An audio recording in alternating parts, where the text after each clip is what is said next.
there's a lack of common ground and common language between tour operators and content creators. And it's it's interesting to me from my perspective, it is the same core problem that's causing that.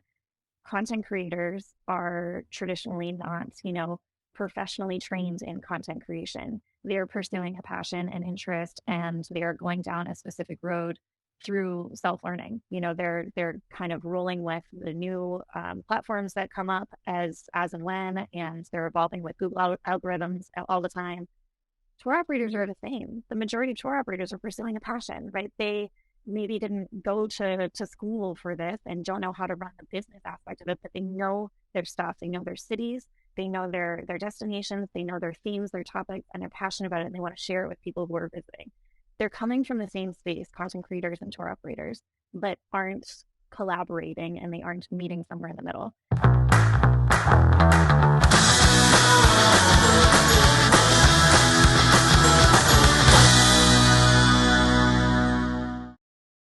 I'm Nikki Padilla Rivera, and I'm here with Amanda Walkins from the Tourism Marketing Agency, and we are here to talk about what tour operators can learn from content creators. And full disclosure, this is also going to be a big old plug for an upcoming Women in Travel Summit in May in Puerto Rico, May 19th through 21st. I know we stay away from plugs, and that is very important at Tourpreneur, but this one's coming from me, and I have the mic right now. So this conference and the organization that runs it, wonderful. I love them, and I've had such a good experience, and I feel that tour operators would really get a lot of value. So I went to them. They very kindly gave us a discount code, but we'll get to all that in a moment because it is tied up into this larger topic of tour operators and content creators. So Amanda, let's start with your background because you actually moved through all of these spaces, having started out as a blogger and being involved in Wonderful and moving into the tour operating side through marketing. Can you share a little bit about your journey through all of that? Yeah, absolutely. Exactly as you said, I moved through all of these spaces. I don't know how this overlap happens, but I am wearing multiple hats here. So I've been in the blogging world since 2012, which is over a decade now. So, I mean, we're talking the original in real-time diary entry style blogging and how it has evolved now into this incredibly useful marketing channel that is still, to be honest, underutilized by so many businesses and especially tour operators. So at TMA, the Tourism Marketing Agency, that's one of the things that I've always been focused on. I originally started there as a writer, moved up through to managing director and running a lot of the things, working obviously closely with press. And that's one of our main, channels that we work with tour operators on is making sure that that blog is helping to bring in organic traffic for them because you can do paid ads as much as you want, but that's just more money that you're pushing out there. And the blog can bring in long-term organic traffic that is highly beneficial and will convert and actually get you bookings. So that's that hat. And then in addition to that, I've been a Wonderful member for years. I was also the managing editor of the Wonderful blog for several years. And at Whitman, Puerto Rico, I am the volunteer coordinator. So I am helping to support the conference in that way. So yes, involved in all of the things. Can you give like a blurb of Wonderful? Yeah, sure. What Not it the is? official one. No, sure, but better than I can. Yeah. So Wonderful is a global community of travelers and tourism travel professionals whose main goal is to make travel more equitable and a better space for women, especially in the travel industry. Women make the majority of travel decisions and purchases, but are historically not represented in that way when you look at the industry in terms of who is making the decisions, who is marketing to those travelers. And, in terms of the influencer side of things, it is also majority women and in tourism specifically. So Wonderful kind of brings together all of those aspects, the consumer side with the travelers, as well as and the influencer side, content creators, and the industry side. They do a lot of consultations for DEI with really large tourism companies. So they're trying a multi-pronged approach to make sure that the industry is much more equitable across the board. And I love, like, it's such a powerful organization. Like, their influence is so much greater than I think people realize. And yet they also go all the way down to the basic level of like holding meetups in different Mhm. cities for just female travelers to come Yeah. together. Like I've been to a few and they're just amazing. And people do tend to be also content creators, but they're attending as someone who loves to travel. So Yes. they're really, really customer facing at the end of the day Yes. as well. Absolutely. Absolutely. Yeah. And actually, I think so in May and June, they're doing like a 10th birthday extravaganza for Wonderful. So there are going to be meetups in cities all around the world to celebrate that and just to bring women together who love to talk travel and are, like-minded and interested in learning. So it'll be really cool. I'll be at the New York City one. I've already Yeah. RSVP'd. So if anyone's in New Awesome. York City, sign up and we can hang out. Love it. Um, okay, no, this is amazing. And I think this is for you and I, this world is so apparent. We interact with it every day and it shows up in my algorithm all the time. But I think a lot of tour operators are not part of this world. Like the content creator world and the tour operation world do not cross. And I want to talk about the benefits of the two of them coming together. But I do first want to kind of state the obvious of tour operators have had really bad experiences with content creators. And Mhm. I'm defining content creator as someone who is either a blogger or a YouTuber, or they use Instagram, they take photos and they're promoting travel, they're advertising travel, usually in exchange for, money or services from hotels, things like that. That's like my very, very generic. And that ranges from someone who's just starting out to someone who like has their own TV show. Very often the stories that you hear from tour operators are the influencers that are maybe not the most professional and are probably the minority in the group, right? But they reach out, and the typical thing that I hear is, oh, they want to come on my tour for free in exchange for a couple Instagram posts, right? That's the story that I hear again and again. Okay. Or I think legitimate people will reach out, and then the tour operator is unsure, well, how much should I pay? What is this worth? What am I getting out of it? They don't know how to negotiate. So I just feel like they maybe first of all don't understand what a content creator does. So I pulled a few stats from the Wonderful site. And Amanda already kind of covered this in terms of like, this is marketing. This is marketing. So from the Wonderful site, influencer marketing is 11 times more powerful than traditional advertising. 84% of millennials have made a purchase after reading about a product or a service on a blog. And in the 18 to 34 age range, blogs are the number one decision making factor in influencing purchases. So, blogs, I think by extension of that, Instagram as well, especially now TikTok, people are purchasing through that. So, I know this seems kind of obvious to me, the benefit of the two together, but I think there's a lot for the two to learn from one another because they don't really understand how the other one works. Is that what you see on your end as well? Because you kind of Yeah. work from it from both sides. Yes, absolutely. I think there's a lack of common ground and common language between tour operators and content creators. And it's it's interesting to me from my perspective, it is the same core problem that's causing that. Content creators are traditionally not, professionally trained in content creation. They're pursuing a passion and interest, and they are going down a specific road through self-learning. They're kind of rolling with the new platforms that come up as and when, and they're evolving with Google algorithms all the time. Tour operators are the same. The majority of tour operators are pursuing a passion, right? They maybe didn't go to school for this and don't know how to run the business aspect of it, but they know their stuff. They know their cities. They know their destinations. They know their themes, their topics, and they're passionate about it. And they want to share it with people who are visiting.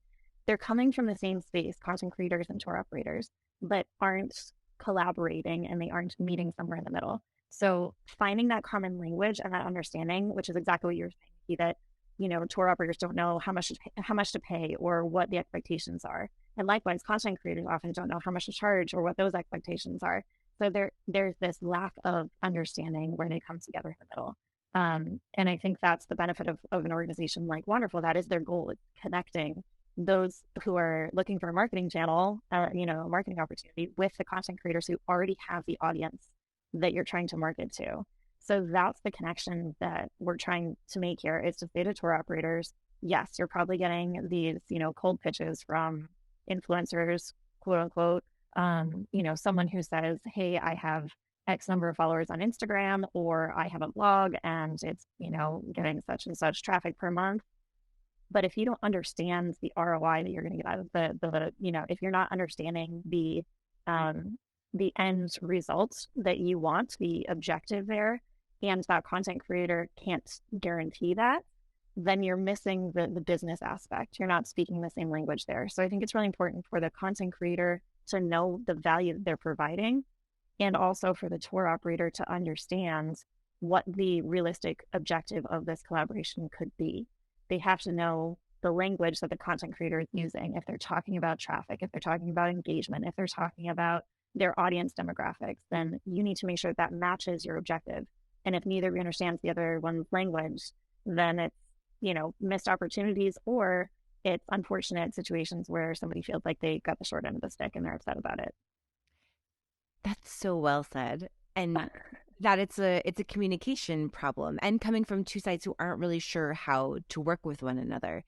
And I think there could be so much for them just sitting in a room sharing coffee, Yeah. to have that chat about how their businesses work, for an Mm-hmm. influencer to kind of explain, this is how I make my money.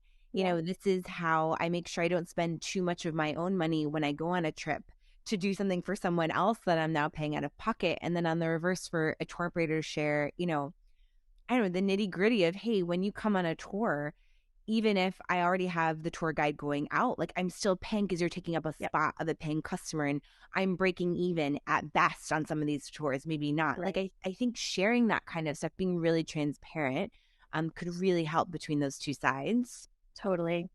Yeah, I totally agree. And I think just making sure that, like you said, that transparency is there. So if the tour operator is able to say, this is what it cost me to give something away, but then the content creator can say yes, and if I put out a blog that is keyword optimized, then for the next 5 to 10 years, you're going to see traffic coming through from that. So you're going to give away X now, and you can make X times 100, 1,000 in the return because I understand SEO. Or that Instagrammer can say, yes, and I can tell you based on past, collaborations that I've done, past partnerships, that I tend to see engagement spike 22% on these types of posts when I'm promoting this. My audience is hyper engaged in what you offer. They are going to be interested in doing this. So just having that, like you said, sit down and have that transparent conversation about numbers and about objectives, and you'll find that there's actually a really nice meeting point in the middle. But if you're not saying the same thing and you're never sitting down together, then it's hard to build that business relationship. Ah, it's so true. In my mind, so many things would be solved if these two groups could get into the Yeah. same room, which is why I felt very comfortable putting out this pitch, this plug for the Women in Travel Summit. The Women in Travel Summit, for me, is educating the content creators on all of this. So you're giving these like very marketing jargon terms that are very official and very professional. But there's a learning curve there, right? Just for tourpreneurs, there's a learning curve, as you pointed out, right? Of becoming and understanding the business. There's the same for content creators. So the Women in Travel Summit is a space where they're going to have workshops and seminars and one-on-one classes geared for teaching these things to content creators. So the people going there are looking to learn this business acumen and looking to understand how to work with partners. Mm-hmm. So you're already getting that demographic of people who want to do this the right way.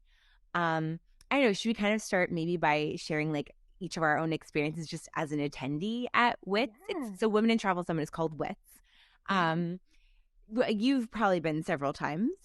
I had, yes. Yeah. I've been to a couple, one in Portland, Maine. I've been to Riga, Latvia, and Gdansk in Poland. So it'll be Istanbul and Puerto Rico next month. Very excited. And we, just before we started recording this, we realized we were both in Portland. I know. We So probably talked back then. I'm sure we talked. I was saying to Amanda, I know we talked, in fact, because we had the best booth. This is back when I worked for a large operator and they sponsored that year. Very selfishly because I wanted to attend WITS and I was like, we should go.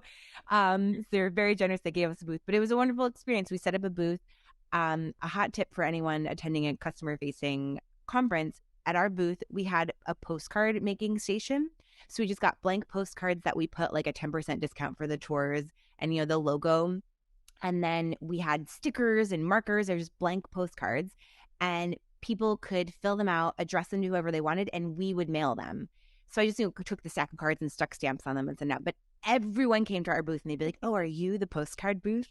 It was a great way to get people to our booth. So I'm sure you came and you made a postcard. But for me, it was such a wild experience because I was going there from the tour operator mentality, right? To me, it was like, oh, this is customer facing.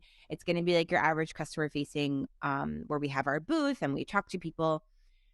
The crowd, first of all, was unlike anything I had ever seen at a conference. And again, I'm pulling this from the current Women in Travel Summit page. It was about, I don't know, they hit around 500 attendees, give or take. This year will be about 500 in Puerto Rico. The range, as I said before, from like just starting out to like having their own travel channel TV show. So average attendee monthly readership for the blog is 553,000 people a month. And the average monthly the average Instagram followers are 34,000. 65% of attendees are from 26 to 45 years old. As Amanda pointed out before, women are making the travel decisions, right? 85% of the travel decisions are being by women. These are travelers, like these are people going on tours, first of all. But they're also like, I saw every age, every demographic, every religion based on how people were dressed. I mean, it was the most diverse room I have ever been in. And I'm sure it changes year to year, but in Portland, I mean, that was my first impression, I think. And everyone was there to learn. Everyone was in such a great mood, so eager to meet people. You'd sit down and people just start chatting with you and wanted to listen and hear what you're doing. It's just this wonderful vibe. Yeah, totally agreed. It is so open and welcoming. And exactly as you're saying, everybody has a really interesting story to tell and likewise wants to hear yours. So it's not a room full of egos. It is a room full of how can we help each other? How can we push the industry forward? How can we all work on making this better for the consumers that we're speaking to and for ourselves as part of this industry? So it's, yeah, a really, I guess, empowering space. Very empowering space. That's a great word for it. And I think for me, the specific benefits of a travel operator, tour operator, attending WITS is almost the learning. I mean, marketing is, I think, the number one thing that comes up in our Tourpreneur Facebook page. People have lots of questions about marketing. And that is what this is. There are webinars on how to do SEO for your blog, how to get more eyes on your site, how to use social media, how to do it efficiently, how to take better photos just using your phone. I mean, there's industry sessions. So Skift has spoken at the one I attended, and they gave all these amazing demographics of, the purchasing power of LGBTQ travelers, of travelers with disabilities. I mean, it's a really interesting learning atmosphere, even if you didn't have the added bonus of being in a room with all of these content creators. Yeah, I think Wonderful does really well in programming and ensuring that people of all different tracks in the industry have something that they're going to want to attend during WITS. So, you're talking marketing speak. So yes, you'll have some of the like larger companies, multinational companies that will speak and will offer interesting insights from that perspective. Lots of creators offering sessions from their perspective. And that could be anything from like how to do a brand collaboration, which is exactly what we're talking about here. That's a language that a creator will use. So for an operator to attend a session like that, to hear from the creator perspective, what it's like to pitch a brand, so a tour operator, what it's like to negotiate, what it's like to price that out, being able to sit on the other side of that as a tour operator and listen to a successful creator saying, this is how I've done this in the past, and this is what I've, accomplished. This is the marketing lingo that you need to learn to be able to speak the same language there. And also, I think there are a lot of great sessions that talk about broader marketing in the industry. So talking about inclusivity and talking about accessibility. And I think that's critical for a tour operator to sit in as well to understand when you're planning your own tours. Are you keeping all of these different people in mind so that you can be as inclusive as possible? And I mean, that's, just a socially good thing to do, but also that is business good sense. That's offering you a wider range of people who can attend your tours and build your business on. So they really have a wide range of sessions I think would be beneficial for a tour operator to learn exactly what you're saying. It's the educational component that is invaluable. In the end, both parties have the same customer, Yeah, right? Travelers. So both are trying to get the attention of travelers. Um, I will also say, demographic wise, it is not only women. It right. is certainly a vast majority of women, but it is not only women. It is open to everyone. Yeah, Um, as I said, it's Puerto Rico this May 18th through 21st. We Tourpreneur are throwing a happy hour, which I'm really excited about. It's one of my favorite local bars in Old San Juan. And it's going to be a great party the Thursday before. That's open to anyone. So if any tourpreneurs are down there or want to head to Puerto Rico, you're very, very welcome. And we do have, as I said, a discount code that they have given to us. So Tourpreneur50 gets you 50% off. I'll put it in the show notes. But yeah, I just thought it was worth highlighting this as an event and kind of giving both of our experiences of attending and just kind of broaching that conversation of the content creator and the tour operator and how they can come together. So, Amanda, thank you. This is wonderful. thank you. It's always a delight to chat with you. We'll chat next in Puerto Rico. Yeah.